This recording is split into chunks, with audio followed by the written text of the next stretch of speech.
If you want to build carbon copy houses on a toxic site in the state of Florida, how would you do it? Rodney Dangerfield said it best. Well, first of all, you're going to have to grease the local politicians for the sudden zoning problems that always come up, and that'll cost you. Rodney's not wrong. I put a target on my back and went into Hillsborough County, and I started talking to the bureaucrats that are in favor and pushing to develop houses on a toxic site. The property in question is a known Superfund site.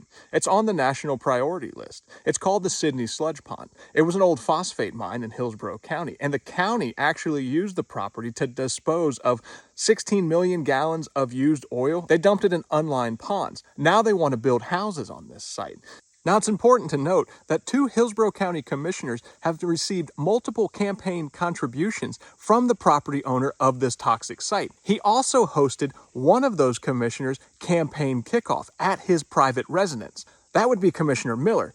Commissioner Chris Bowles is the other commissioner who has taken money from this property owner via campaign contributions. Now that we know the background of the site, let's look at some of the news articles that came out after this thing was approved by county commissioners. Yes, houses are going to be built on this toxic site, but the county commissioners have promised there would be radiation testing and environmental testing concerning 1,4-dioxane. To show you guys that they don't actually care about the public's health and they only care about expanding their tax base, I have to send an email to all the county commissioners and let them know that there is parks inside of Hillsborough County that their residents use regularly and that have never been checked for high levels of radiation. I know they're going to brush me off. I know they're going to try to give me an excuse and hope it goes away. That's how we're going to trip them up. None of these parks have been checked for radiation levels because they were donated to the state before reclamation laws. So all of these mines were just abandoned. Commissioner Miller's aide had acknowledged that Hillsborough County commissioners are aware that the U.S. Environmental Protection Agency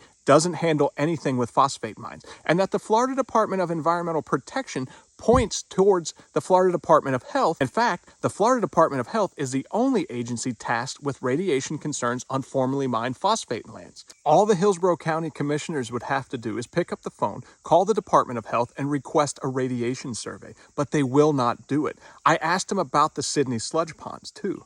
They had every excuse in the book. Everything from all of the parks you mentioned are owned by the state, we don't have any control over them, and the Sidney sludge pond is a private property. Now, this is where we start to trip them up because Commissioner Miller's aide just told me that these parks are owned by the state and Hillsborough County has no control over radiation concerns inside these parks.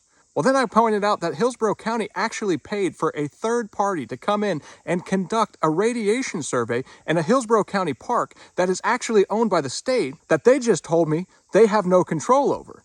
How could this be? Why did you use a third party and how much did it cost? Well, we used a third party because somebody made a video on the disc golf course and found high levels of radiation. We paid almost $2,000 for this radiation survey that we would have been able to get free if we'd have just contacted the Florida Department of Health. You see how they start to not make sense here? Now that I got Commissioner Miller's aide to acknowledge that all the commissioners are aware that only the Florida Department of Health has jurisdiction over radiation concerns on formerly mined lands, I asked, do you require the Florida Department of Health to come out and conduct a radiation survey before they rezone these lands for houses? Their answer was no.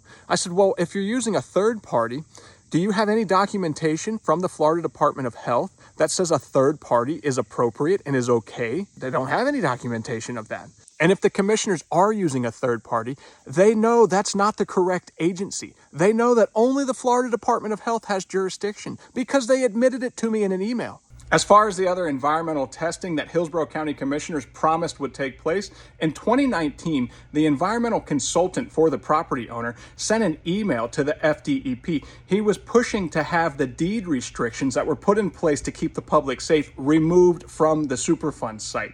And when I pushed Commissioner Miller about her conflict of interest involving this property owner and her campaign kickoff hosted at his house and the multiple campaign contributions, they stopped emailing me back. And that, my friends, is the ballad of a backdoor deal. I'm Matt the Welder. God bless America, and I really miss Rodney Dangerfield.